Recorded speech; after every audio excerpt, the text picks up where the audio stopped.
Hey guys, it is February 28th and I'm standing here in this church and I want to talk about two events that have happened in the last couple of weeks.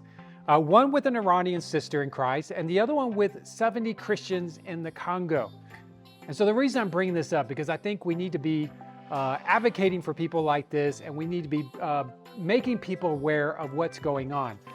The reason I'm saying that is because in the Congo, in addition to this event I'm going to tell you about, there were two other stories that got a news spotlight across the vast majority of major news outlets.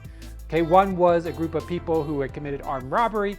They were convicted. It was like 140 or 170 people, and they were convicted and put on death row. Okay. The other story in the Congo was a couple of kids, according to some news reports, ate a bat carcass, got sick, got a virus, started spreading the virus, and now we've got an epidemic going on, or that's what they're saying in the news. So those two stories in the Congo got the attention of major news outlets. But this other one barely got anything, except I think Fox News and Newsweek did mention it, but the vast majority of the others didn't even touch on it. Hey, before I forget, don't forget to share your thoughts and opinions in the comment section as I talk about these two stories and of course how it relates to persecution. So back to the video. Now let me start with the Congo story and then I'll go into the Iranian story. So the Congo story is there were 70 Christians in the Congo who were basically rounded up by an ISIS affiliate and brutally murdered. They were beheaded with a knife. 70 of them. They can talk about kids getting a virus, they can talk about convicted felons, but they can't talk about 70 Christians brutally murdered, slaughtered. That's an issue. Okay? And now this Iranian girl, okay, Iranian lady really.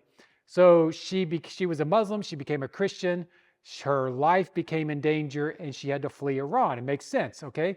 Becoming a Christian or leaving Islam for something else is illegal. So she had to flee and she ended up coming to Mexico and she crossed the border into the US, granted illegally, and she turned herself in. Now she didn't try to flee and try to kind of, hide into the bushes and try to get away from authorities.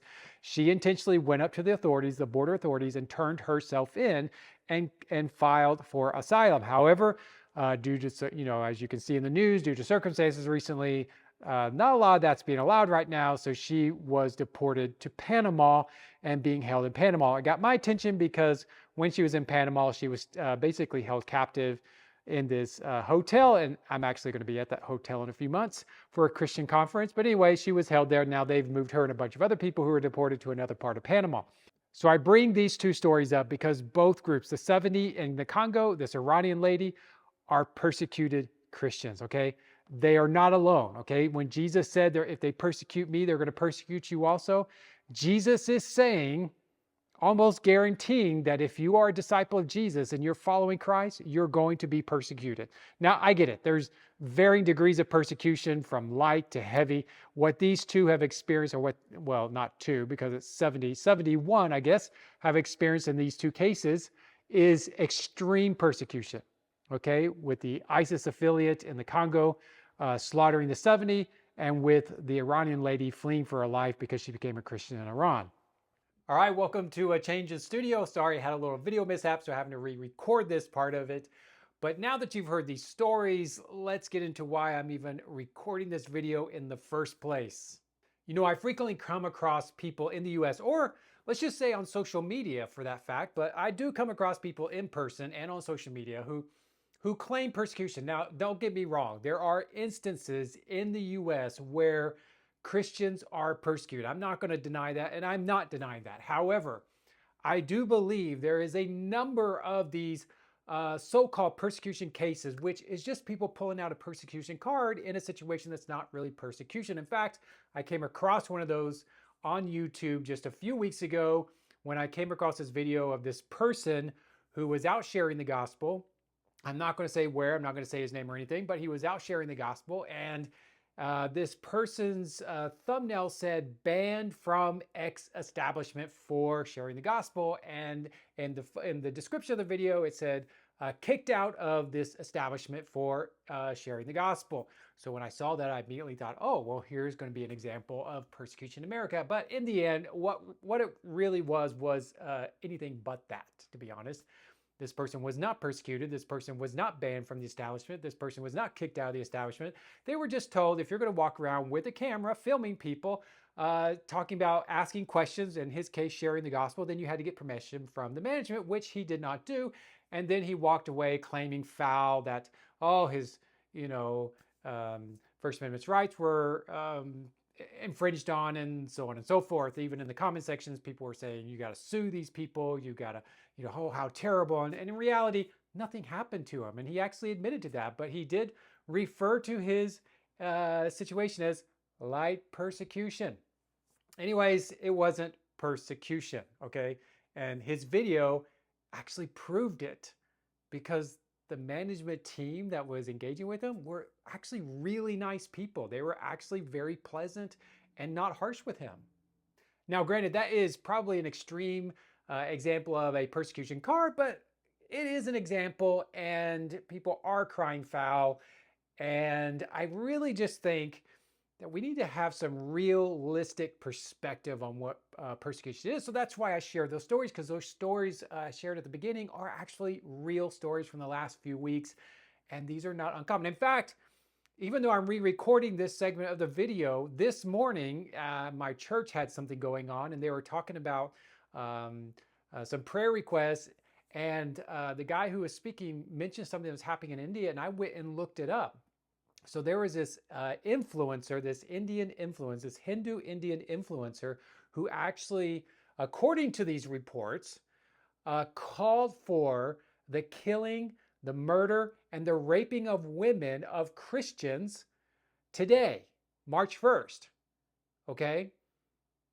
And now, granted, this person claims that they didn't say it, but then anyways, it's kind of interesting. There's multiple news outlets now, Christian news outlets, people like that. There was even some British outlets and other groups that were actually reporting on this, that this guy actually called for Hindus to go after Christians in this certain area of India, not across India, okay? It wasn't a call to go all over India and do this. It was a certain area of India that they were calling Hindus to go and kill Christians, rape the women, and so on and so forth. So yeah, persecution is real, okay? So I brought up that other extreme cancel the persecution card. Anyways, just to make a point, we need to have some realistic perspective on this. Now, the second reason I'm bringing all this up, the second reason I'm talking about persecution, is the church. Now, granted, the church isn't completely doing nothing, okay? There are definitely groups like Open Doors. I can't remember all the names of the organizations that are out there that really focus on persecuted Christians. But and there's also a number of churches. I mean, my church is one of them, and they talk about it. They bring it up often. They talk about what's going on in certain parts of the world. I've got tons of connections with people who have who live in places where persecution is real. I know people who have actually experienced it. We need, as a church, I think, to speak up more. In fact, I want to share some quotes with you that I came across today as I was looking some things up. So as I was actually trying to re-record this, but I've got the quotes right here. I had to write them down. The first one is from Albert Einstein.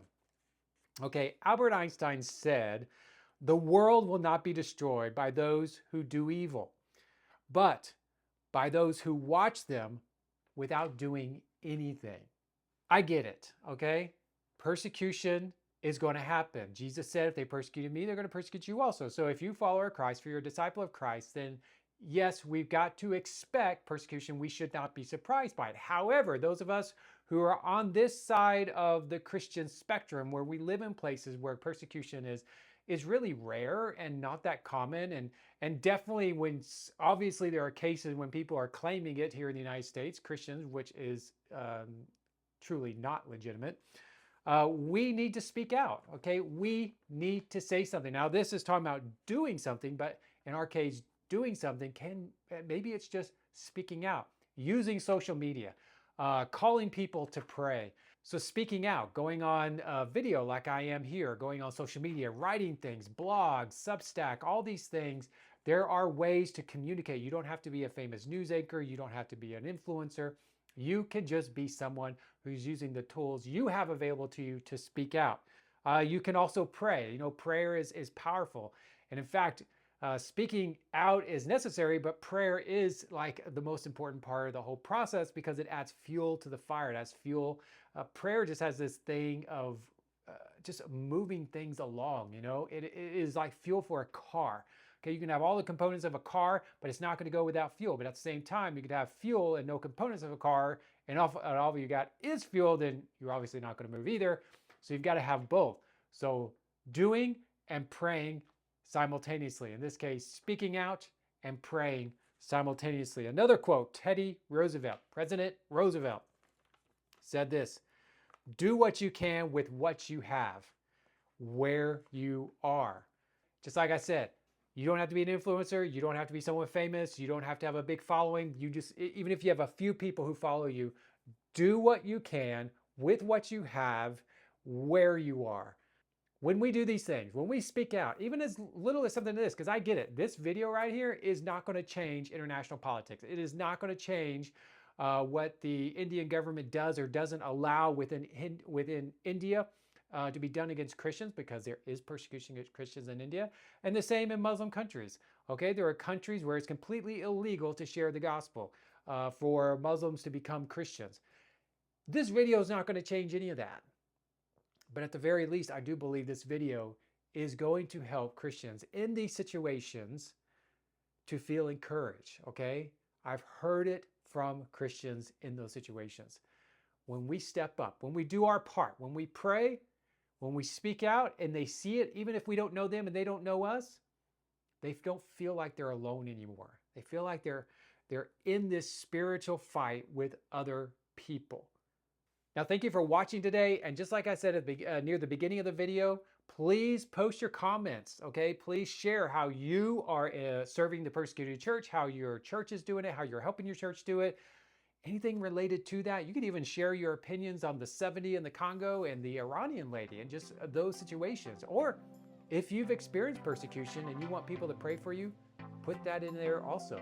Hey, and before I leave you, if you've made it this far, if you found this to be helpful, encouraging, insightful, then please share this video with other people, because we want people to hear about what's going on. We want people to pray for the persecuted church, and especially these situations that I share, and we want the church engaged.